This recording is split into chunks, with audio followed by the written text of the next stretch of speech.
सावस्त्यम् इदं सर्वं यत् किञ्च जगत्यां जगतं तेन त्यक्तेन भुजिता मा वृथाकस्य स्वधनम्। ईश्वर संव्याप्त सभी कुछ है, जो कुछ गतिशील जगत में है इसकी त्याग में भोग करें, लालच न किसी की धन में है। ओम पुरवान एव यह कर्माणि जीजी विशेष सतम समा एवं त्वयि न अन्यथा असो अस्ति न कर्मान लिप्यते नरे। जीवन सखिए हो कर्मशील, जीवन आशा 7 वर्ष रहे है यही मार्ग अन्यथा नहीं, धर्म में सब कर्म अलिप्त रहे। ओम असोयानाम ते लोका अन्यधीन तमसा विरतः तान ते प्रेत अपि गच्छन्ति एके या आत्महनुजना। लोकहीन ऐश्वर से अंधकार में अंध आत्महनन जो कर रहे उनको पाते वंद। ओम अनिजत एकम मनसो जीवयो नायतन देवा आपनुपन पूर्णमर्षत तत धब तो अन्यात अति यही तिष्ठत। तस्मन अपो मत ऋषवा ददति गतिहीन वही मन की गति में, इसको तो देव भी पा न सके। फिर रहकर सब से आगे सब बेगवान को कर पीछे, उसमें ही आप मात्र सिवा। ओम तत एजत तत ना एजति तत दूरे तत ओ अंतिके तत अंत अस्य सर्वस्त तत उ सर्वस्त अस्य वाहे यतः। वह सचल रहे हैं अचल वही, वह दूर रहे वह निकट वही, सबके भीतर वह स्वामी है सबके बाहर भी सदा वही।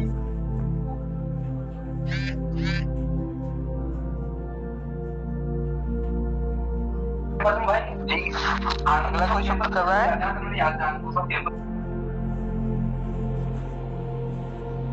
विकास जी आप करेंगे?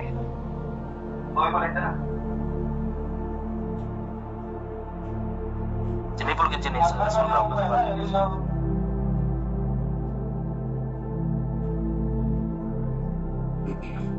और किस शादी का द्वितीय सूक्त नहीं आया हो वो कर सकता है? एक एक सूक्त करते हैं। अभी प्रथम सूक्त इन्होंने किया है, उसके बाद वाला दूसरा सूक्त करना है। विकास जी आप करें, अच्छा लगेगा।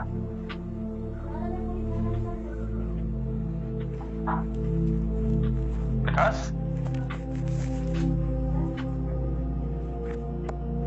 हाँ भाई विकास जी चलो तो फिर कोमल जी विश्व जी पुलकित जी तो करेंगे ही। हो गया देखो बेटा, पुलकित कर जो भी करे। जी गुरु जी शुक्ल द्वितीय है, इसमें इसको मैं ही कर देता हूँ क्योंकि कल मैंने तीसरा चौथा किया था, परसों कल द्वितीय सूक्त का मैं करता हूँ। ओम यह तु सर्वाणि भूतानि आत्मनि एव अनुपश्यति सर्वभूतेषु च आत्मानं तदेन विचिकित्सति। जो प्राणी सभी प्राणियों को देखे इस आत्म तत्व में ही, जो देखे सब में आत्मा को, उसको भ्रम संशय कभी नहीं। ओम यस्मिन् सर्वाणि भूतानि आत्म एव अभूत विजानतः तत् को मोह का शोक एकात्मम अनुपश्यतः। जिसमें सब प्राणी आत्मरूप हो गए इसे जो जन जाने, उसको क्या मोह शोक होगा एकत्व भाव सब में माने। ओम सैपरि अगाध शुक्रम अकायम अगुणम अस्नाविदम शुद्धम अपापवित्वम कविः मनीषी परिभू स्वयंभू याथा तथ्यतो अर्थान विदधात शाश्वतीभ्यः समाभ्यः। वह परिगत शुभ अकाय अवर्ण अस्नाविद शुद्ध अपापवित, वह कवि है वही मनीषी है, वह परिभू वही स्वयंभू है, वह यथा तथ्य सब अर्थों को शाश्वत संभेदो किए धारण।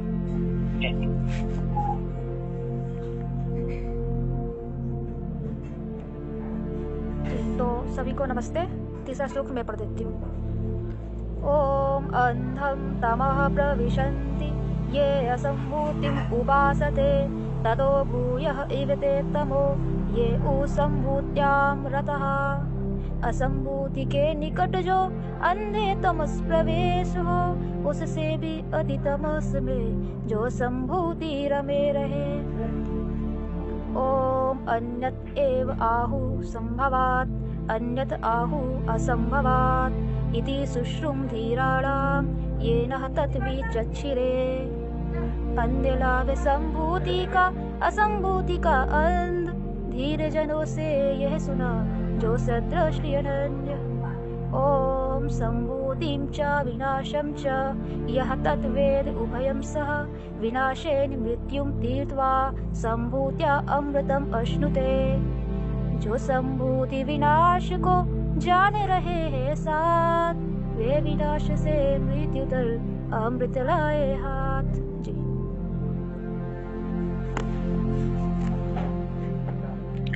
ओम सभी को नमस्ते। चतुर्थ सूक्त। ओम अंधम तमः प्रविशन्ति ये अविद्याम् उपासते ततो भूय इव ते तमो य उविद्याम् रतः। करे अविद्यावास जो पड़े तमस में घोर, जो विद्या में रत रहे वे भी हैं उस ओर। ओम अन्यत एव आहु विद्याया अन्यत आहु अविद्याया इति सुश्रुम धीराणाम येन तत्विचक्षिरे।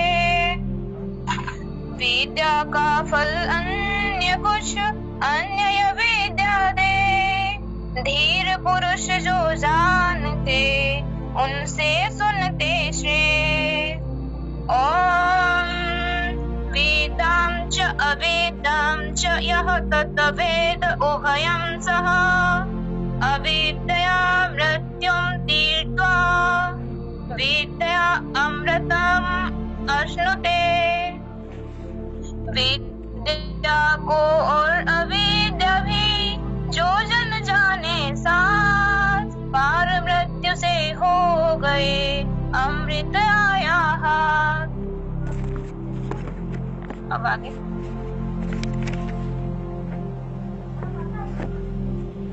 आप उनके बोलो। जी गुरु जी, तो पांचवें सूक्त का मैं कर देता हूँ। ठीक है जी। ओम वायु अनिलम अमृतम अत इदं भस्मान्तं शरीरम।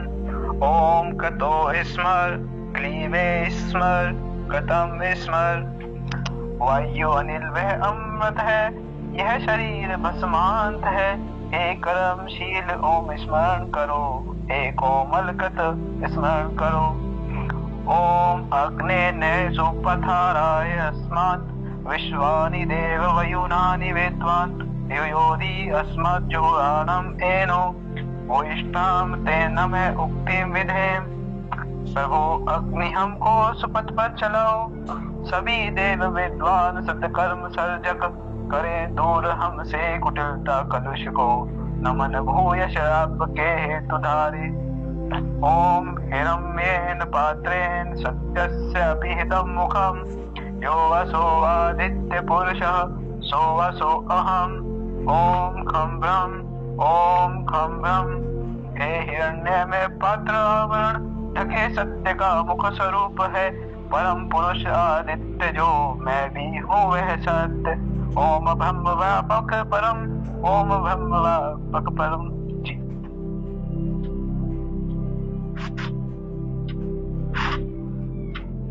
भाई पुलकित जी, ये आपने जो 5वां सूक्त पढ़ा, ये कहाँ से पढ़ा? क्योंकि ये जिस पुस्तक में है वो पुस्तक आपके पास है नहीं, आज भेजी गई।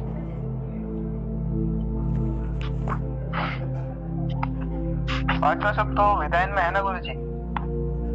जिस वेदायन में है वो वेदायन आज भेजी गई है। जो आपके पास वेदायन है आपने उससे नहीं पढ़ा है। नहीं गुरु जी, वेदायन में ही है। नहीं, वो आपके पास है, आपने उसी से पढ़ा है? जी। ये तो भाई देखना पड़ेगा, क्योंकि ये जहां से आपने पढ़ा है मुझे लगता है कि ये दूसरों के पास तो है, आपके पास आज भेजी गई है। चलिए अच्छा है, देख लेंगे। तो अब आगे मंत्रार्थ आपको करना है। जी जी गुरु जी। तो मैं थोड़ा कुछ लोगों को जानकारी हो सकता है होगी जो पुलकित के निकट मित्र हैं, उनकी टीम में है, या कुछ और लोग जुड़े हैं जो पुलकित से उतना परिचित न हो। पता चला कि पुलकित जी इंटर की परीक्षा देने के बाद अवकाश में खाली बैठे समय काटने के लिए एक पुस्तक लिख डाले। जरा बच्चे सोचें कि गर्मी की छुट्टियों में खाली समय था, क्या करें? पुलकित जी ने एक पुस्तक लिख डाली, उसकी पीडीएफ डाली है। उनके कुछ निकट मित्रों ने देखी भी होगी, इन्होंने हमारे पास भी भेज दी है, और हम लोग प्रयास करेंगे कि वो पुस्तक छप भी जाए। तो जैसे और पुस्तकें पहुंच रही हैं, लोगों को वो भी मिल जाएगी। निश्चित रूप से सुखद आश्चर्य है इस खिलने कूदने की आयु में इतनी विचारशीलता, इतनी रचनाशीलता, इतनी परिपक्वता। निश्चित रूप से हमारी हार्दिक शुभकामनाएं। बहुत प्यार से कहा कि निश्चित रूप से बिरले लोग होते हैं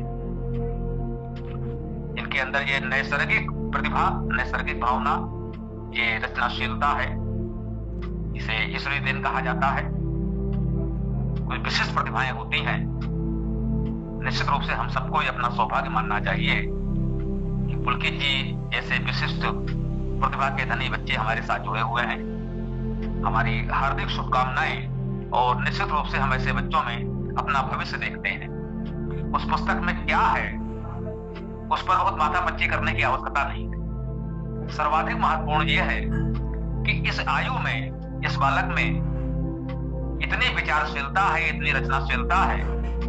एक दिशा में वो विचार कर सकता है और उन विचारों को सही तरीके से प्रस्तुत कर सकता है। ये अपने आप में बहुत बड़ी बात है। स्वाभाविक है बहुत वर्षों के बाद उनके अपने विचार बदलेंगे। आज ये पुस्तक जो लिखी गई है वो ऐतिहासिक रूप से तो सुरक्षित रहेगी। कुछ समय बाद उनको स्वयं लगेगा कि हाँ, इसमें अब बहुत कुछ बदल गया है। ये हमारे साथ भी हुआ है। पुराना बहुत कुछ हमने निरस्त किया है, नया आया है। ये सबके साथ होता है, इनके साथ भी होगा। निश्चित रूप से अब ये समाज का दायित्व होता है कि ऐसे बीज को अंकुरित होने दें, आगे बढ़ने दें, उसके लिए उचित खाद पानी सुरक्षा प्रदान करें। तो हमें एक सुयोग्य व्यक्ति मिल सकता है जो इस समाज के लिए बहुत मूल्यवान हो सकता है। लेकिन इसमें दायित्व समाज का है कि ऐसे बच्चों को उचित वातावरण, सहयोग, सामर्थ्य प्रदान की जाए। बहुत बहुत शुभकामनाएं पुलकित जी। प्रयास करते रहें और एक दिन इस राष्ट्र को, समाज को, मानवता को आपसे बहुत आशाएं हैं। अब आप अपना मंत्र व्याख्या करें, आगे चर्चा करें। जी गुरु जी। ओम सपर्यगात शुक्रम अकायम अगणम अस्नाविदम शुद्धम अपाप विद्वम कविः मनीषी परिभू स्वयंभू याथा तथ्यतो अर्थान वेदधात् शाश्वतीभ्य समाभ्य वह परिगत शुक्र काय अव्रण अस्नाविर शुद्ध पापविद वह कवि है वही मनीषी है, वह परिभू वही स्वयंभू है, वह यथा तथ्य सब अर्थों को शाश्वत समहेतु किए धारण। मंत्रार्थ। छ अर्थात वह, परि यानी सभी ओर, अगात यानी प्राप्त है, शुक्रम अर्थात पवित्र, अकायम अज्ञेय जानने वाला, काया रहित, अगणम घाव अथवा वर्ण से रहित, अस्नाविरम स्नायु रहित, शुद्धम शुद्ध, अपाप विद्वम पाप से अविद्ध, निष्पाप पाप रहित, कवि कवि शब्दकर्ता, मनीषी का अर्थ मनीषी अथवा मननशील, परिभू सब ओर होने वाला, स्वयंभू स्वयं होने वाला, यथातथ्य तो यथातथ्य अर्थान अर्थों को शाश्वतिव्य शाश्वत समाभ्य सम विभाग के लिए वेदधात विशेष धारण किया। भावार्थ। परमात्मा के स्वरूप का सुंदर वर्णन किया गया है। वह अकायम अर्थात काया रहित है, वह अज्ञेय है परंतु वह स्वयं तो सब कुछ जानने वाला है। वह हमारे लिए अज्ञेय है अर्थात हम उसे पूर्ण नहीं जान सकते, वह हमारी जानने की सीमा से परे है, परंतु साधना उपासना से हम उसे उसकी कृपा से जान भी सकते हैं। उपासक तो आत्मविश्वास से कहता है कि वेद अहम एतत् पुरुषम महानतम, अर्थात मैं उस महान पुरुष को जानता हूँ। साधना उपासना से उसको जानकर ही तो उसके स्वरूप का वर्णन किया जा रहा है। अर्थ अथवा इच्छाएं यथा तथ्य होनी चाहिए। वास्तविकता तथा व्यवहारिकता का ध्यान रखकर उचित इच्छाएं करें तो उचित है तथा वे पूर्ण भी हो सकती हैं, अन्यथा असीमित तथा काल्पनिक इच्छाएं चिंता तथा तनाव का कारण बन सकती हैं। शाश्वतिव्य का अर्थ शाश्वतों के लिए, शाश्वत अव्यय शब्द का अर्थ सदा सर्वदा सर्वकालिक होता है। इसके लिए ही श्वे धातु का अर्थ जाना जानना पाना वृद्धि होना तथा स्वस्थ धातु का अर्थ श्वास लेना है। शाश्वत का अर्थ सर्वकालिक नित्य अनादि अनंत काल तक रहने वाला माना जाता है। गति ज्ञान प्राप्ति के साथ वृद्धि श्वसन अर्थात प्राण जैसे गुणों को एकत्र कर आत्मा परमात्मा का भावार्थ ले सकते हैं। निरुक्त। अगाध में अ क्रिया उपसर्ग, गम अर्थात जाना, अग जाना, शुक्रम में शुक धातु उसका अर्थ है जाना, शुच धातु का अर्थ शुद्ध होना पवित्र होना, अकायम में अक धातु इसका अर्थ होता है जाना, की का अर्थ है जानना समझना, अवनम में वर्ण का अर्थ है छत करना घाव करना, और अस्नाविनम में स्नो का अर्थ है झरना टपकना बहना, स्ना का अर्थ है स्नान करना शुद्ध होना, शुद्धम में शुद्ध धातु शुद्ध होना पवित्र होना, अपाप विद्वम उपसर्ग पा पालन करना रक्षा करना, पाप पीना, पत गति करना गिरना, विद अर्थात विधान करना वेदना वेद करना, कवि कवि में कु शब्द कु का अर्थ है शब्द करना, मनीषी में मन मन अर्थात मनन करना मान्य करना विचार करना, परिभू में भू का अर्थ है होना, स्वयंभू में भी भू का अर्थ है होना, अर्थान में अर्थ अर्थात मांगना अथवा चाहना, दादद अर्थात धारण करना पालन करना देना, वह समाभ्य में सम का अर्थ समान होना समविभाग करना परिणाम होना। जी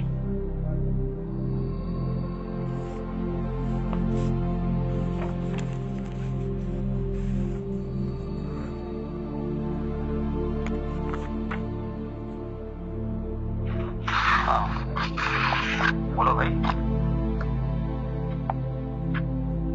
गुरुजी, ये साधना और उपासना एक ही है या फिर इनमें कुछ अंतर भी है? सूक्ष्मता में कुछ अंतर तो होगा ही। उपासना संभवतः बात हुई है उपनिकट आसन बैठना, उसके निकट बैठना ये उपासना है। किसी के निकट बैठना उपासना है। हम आप एक दूसरे के निकट हैं, एक दूसरे की उपासना कर रहे हैं। अब आज की तकनीक में ये भी कह सकते हैं कि व्यवहारिक रूप से इतने दूर रहकर भी हम आप निकट हैं। तो ये तकनीक ने जो संभव बनाया है वो भावनात्मक रूप से हम लोग पहले कहते आ रहे हैं कि दूर रहकर भी निकट हैं। तो ये निकट बैठना निकट होने को अनुभव करना कहना चाहिए, दूर रहकर भी निकट है। तो तथ्य तो यही है कि हम लोग बहुत दूर दूर हैं परंतु भावनात्मक रूप से वैचारिक रूप से निकट हैं। तो ये निकटता जो हमें अनुभव हो रही है ईश्वर की उपासना यही है। तो वह तो सर्वव्यापी है, हम नहीं है। हम उसके सर्वव्यापी होने को अनुभव करें कि हम जहाँ हैं वह भी है। इस भाव की अनुभूति हो जाना, इस भाव की अनुभूति करना यही उपासना है। अब है साधना। कितने साधना करते हैं, साधना में प्रयास भी सम्मिलित है। उस दिशा में हम प्रयास कर रहे हैं, स्वाध्याय कर रहे हैं, सत्संग कर रहे हैं, उपासना करते हैं, ध्यान करते हैं, मन को एकाग्र करने का प्रयास करते हैं। ये साधना है और साधना से ही सिद्धि हो जाती है। धातु एक ही है, साधना में और सिद्धि में, ये हम देख रहे हैं। वो साधना जब पूर्ण हो जाएगी तो सिद्धि हो जाएगी, हमें सिद्धि प्राप्त हो गई। भाई ये साधना बहुत दिनों से कर रहे थे, अब वो सिद्धि प्राप्त हो गई। जो भी प्रयास कर रहे थे उसमें अब हमें सिद्धि प्राप्त हो गई। हम पाठ करने का प्रयास कर रहे हैं, प्रारंभ में कोई भी उतना अच्छा नहीं कर पाता, धीरे धीरे अभ्यास करते करते अब हमें वो सिद्धि हो जाती है कि हम बहुत सरलता से और उत्तम पाठ कर सकते हैं। तो साधना से सिद्धि होती है, ये सुना होगा। साधना हम करते हैं और निरंतर साधना के फलस्वरूप हमें सिद्धि प्राप्त होती है। उपासना का अर्थ हुआ उसके निकट बैठना, और ईश्वर की उपासना का संदर्भ तो यही होगा कि उसकी सर्वव्यापकता को, उसके उस निकटता को, निकट होने को अनुभव करना, ये उपासना है। तो सामान्य रूप से ये भी कह सकते हैं कि कोई बहुत अंतर नहीं है। ईश्वर की अनुभूति के लिए, उसकी निकटता के लिए जो हम प्रयास करते हैं, अपने मन को उधर लगाते हैं, ये साधना है, उपासना है, परंतु सूक्ष्म अंतर है, वो तो आपने समझ लिया होगा। ठीक है जी गुरुजी। और बताएं।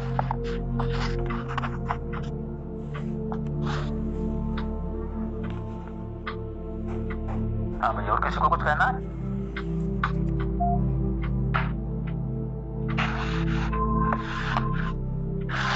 हाँ भाई, किसी को कुछ बोलना है?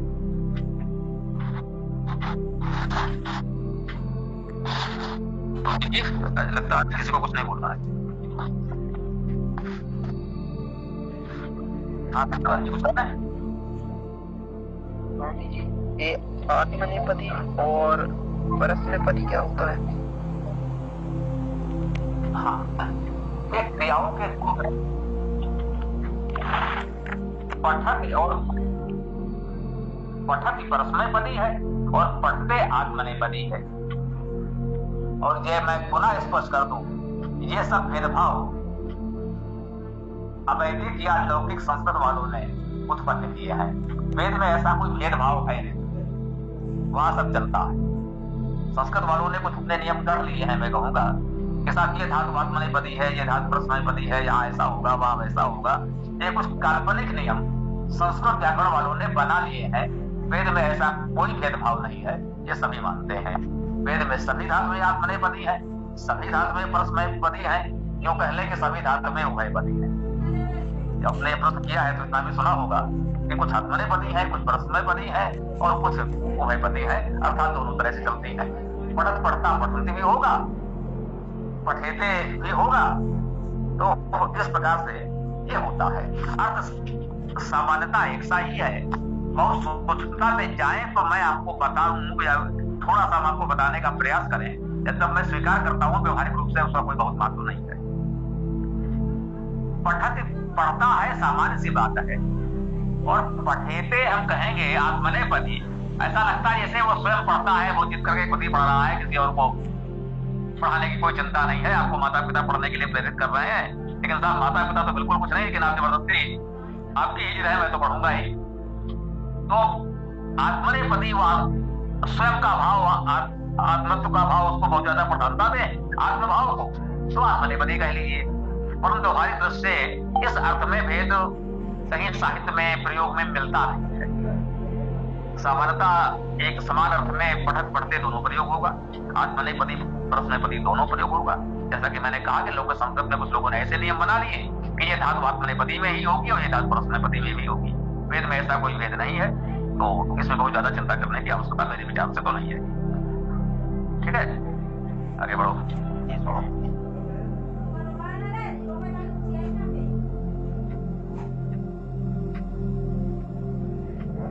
गुरुजी, उपासना किस प्रकार से की जाए कि ईश्वर को जाना जा सके अच्छे से?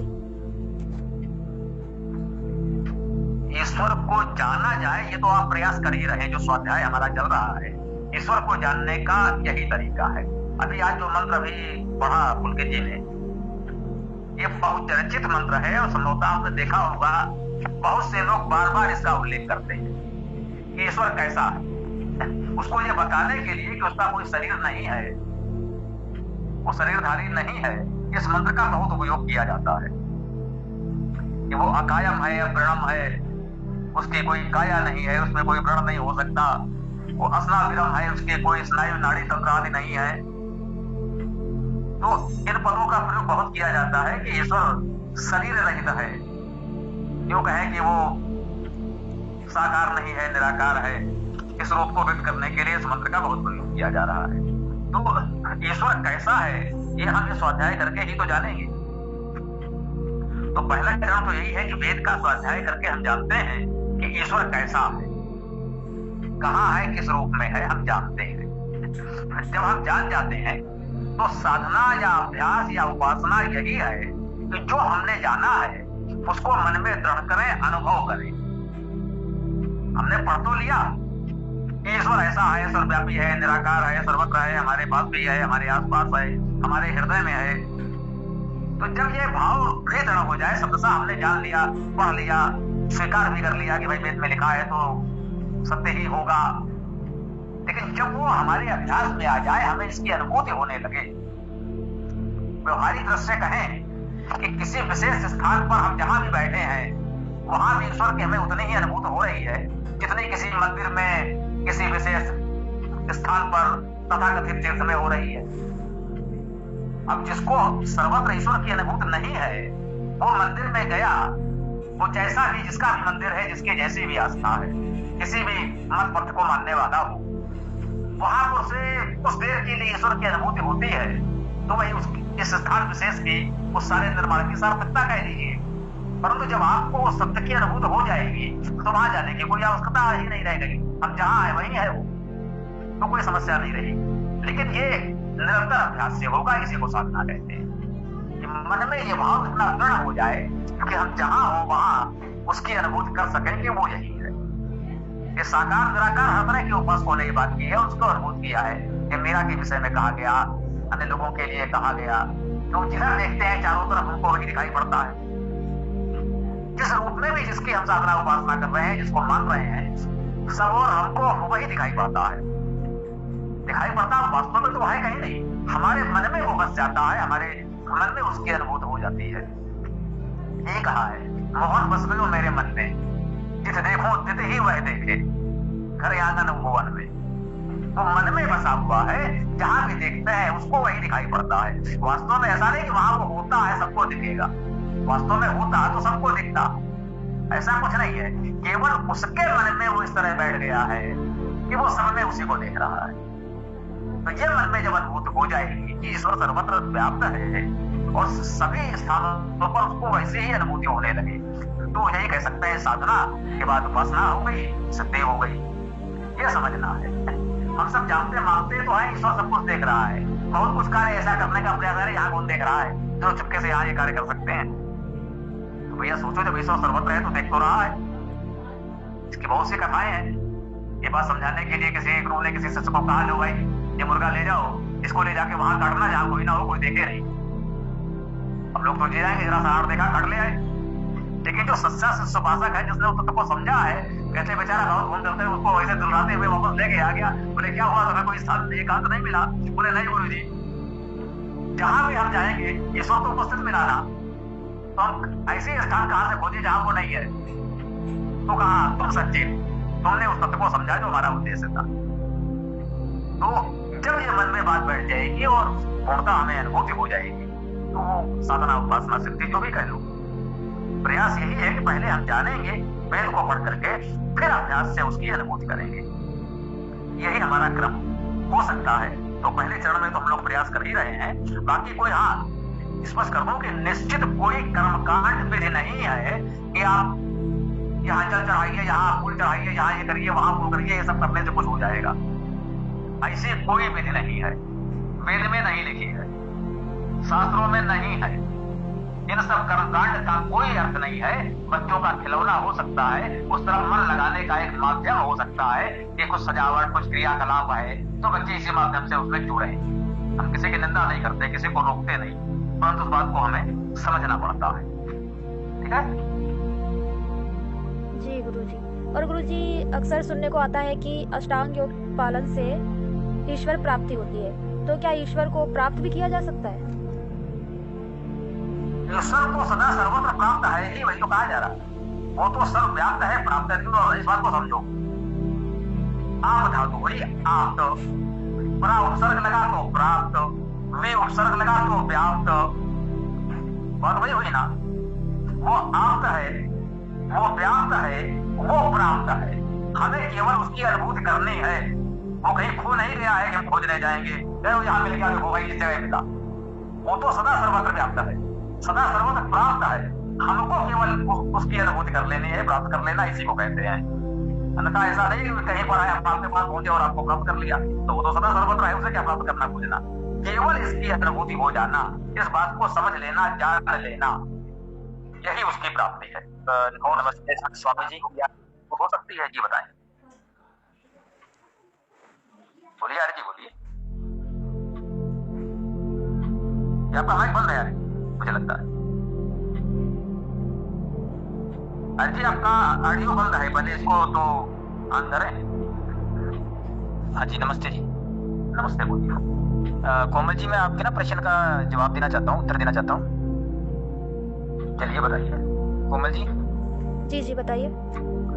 हाँ, मैं आपको ये बताना चाहता हूँ कि आपने अभी प्रश्न पूछा कि भाई ईश्वर के बारे में जो पूछा आपने कि ईश्वर के क्या है क्या नहीं है। मैं थोड़ा सा आपको बता देता हूँ कि ईश्वर का जैसे ही आप ध्यान करते हो, अपने अंदर ध्यान करते हो, तो उसकी प्रेरणा आपको अपने अंदर से आनी शुरू हो जाएगी। ठीक है जी। जब ईश्वर की प्रेरणा यानी कि अंदर से आवाज आनी आपको शुरू हो जाए, इसका मतलब कि आपने ईश्वर को प्राप्त कर लिया है। ठीक है, यही ईश्वर को प्राप्त करने का अर्थ होता है। और ईश्वर को प्राप्त तभी किया जा सकता है जब आप उसे अपने अंदर ध्यान लगाओगे। अपने अंदर ध्यान लगाने से ही ईश्वर की प्राप्ति है। देखिए, ईश्वर को प्राप्त करना क्यों है? ईश्वर को प्राप्त इसलिए करना है ताकि हमें सही और गलत का पता लग सके। सीधी सी बात है ना, हमें जीवन में जो भी काम करना है, यदि हम ईश्वर का ध्यान नहीं करते हैं तो हमें उस काम के बारे में पता नहीं चलेगा कि हम ये काम कर रहे हैं, कर्म कर रहे हैं, कि ये कर्म सही है या गलत है। और वो कैसे होगा, वो कैसे पता लगेगा? वो पता लगता है हमें ईश्वर से जुड़ने से। जब हम अपने अंदर ईश्वर से जुड़ जाते हैं, ओम से जुड़ जाते हैं, तो उससे क्या होता है कि हमारे अंदर से वह आवाज आनी शुरू हो जाती है, प्रेरणा आनी शुरू हो जाती है, जिससे हम ईश्वर का मतलब वो काम जो है हम अच्छे से कर पाते हैं। यही कारण होता है ईश्वर से जुड़ने का। ईश्वर से जुड़ने से, ओम से, ओमकार से जुड़ने से हम सही और गलत का निर्णय कर पाते हैं, यानी कि हम धर्म और अधर्म का निर्णय कर पाते हैं कि क्या सही है क्या गलत है। यही कारण होता है ओमकार से जुड़ने का। अब जब तक आप ईश्वर से जुड़ोगे नहीं, तब तक आप गलत डिसीजन भी ले सकते हो, गलत फैसला भी ले सकते हो जिंदगी में, अधर्म भी कर सकते हो। लेकिन अगर आप अंदर से जुड़े हुए हो तो आप धर्म का भी पालन कर पाओगे और अच्छे फैसले भी ले पाओगे। ठीक है जी, ठीक बात है।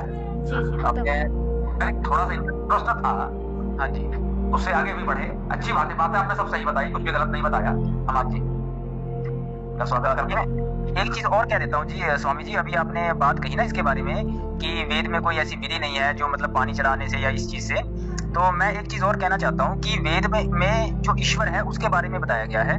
जो ईश्वर है, सिर्फ ईश्वर के बारे में, जिससे हम अपने अंदर से प्रेरणा ले सकते हैं, जो सर्वव्यापक है, सब जगह है, जिसका मुख्य नाम ओम है, ओमकार है। ठीक है जी,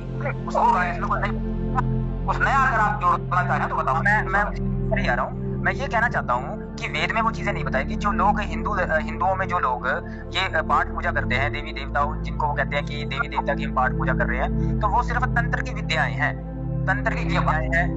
हो जाएगा प्लीज। अरे जी, आपकी भावना का आप जो कह रहे हैं वही तो हम लोग बात कर रहे हैं, आपसे अलग तो है नहीं। हाँ, तो हम क्या कर रहे हैं उस पर बहुत ज्यादा संक्षेप में हमने कह दिया पर्याप्त वो विधान में। अब वो हिंदू क्या करता है, मुसलमान क्या करता है, तांत्रिक क्या करता है, उस पर हम लोग विवेचन नहीं करते एक लाइन में। तो आपकी बात ठीक है, लेकिन हमें ये चीज देखनी है ना कि वो हमारे सनातन धर्म का हिस्सा है, हमें उसको भी एक्सेप्ट मतलब मानना पड़ेगा। हम उसको गलत है। देखिए, हम लोगों का जो यहाँ तरीका है, हम एक मंत्र जो पढ़ते हैं उस मंत्र पर थोड़ा सा चर्चा में सीमित रहते हैं। रविवार की कक्षा बिल्कुल बताया गया है विस्तार में है, वहां पर भी चलेगा। रविवार को 10 बजे वहां पर हम ये सब पूछ लेंगे। यहाँ पर हमारा उद्देश्य सीमित है कि एक मंत्र को समझना, एक मंत्र को समझने का प्रयास करते हैं। बाकी विषय के हम लोगों ने साप्ताहिक कक्षा रखी हुई है। अच्छा, बात आपके साथ ठीक है, सब 100% सहमत है, उन लोगों को समस्या ही नहीं है। आप विजय जी कुछ कह रहे थे इस बीच में, मुझे लगा तो कुछ कह रहे हो तो बताएं।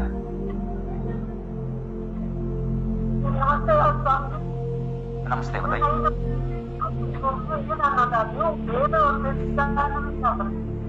जी। वेद और वेदायन में जी, वेदायन चारों वेदों का लघु रूप है। चारों वेदों के चुने हुए सूक्त संकलित किए गए हैं।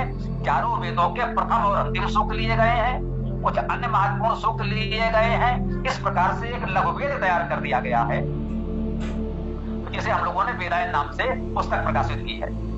तो अब इतना भारी भरकम वेद हम लोग नहीं कर पा रहे थे, तो ये लघु वेद दे दिया गया कि भाई इतना लघु वेद सब लोग कर लेंगे, पढ़ लेंगे तो वेद में विषय प्रवेश हो जाएगा। उसके बाद जिसकी सामर्थ्य होगी वो पूरा वेद ही पढ़ेगा। ये है, समझ जी जी।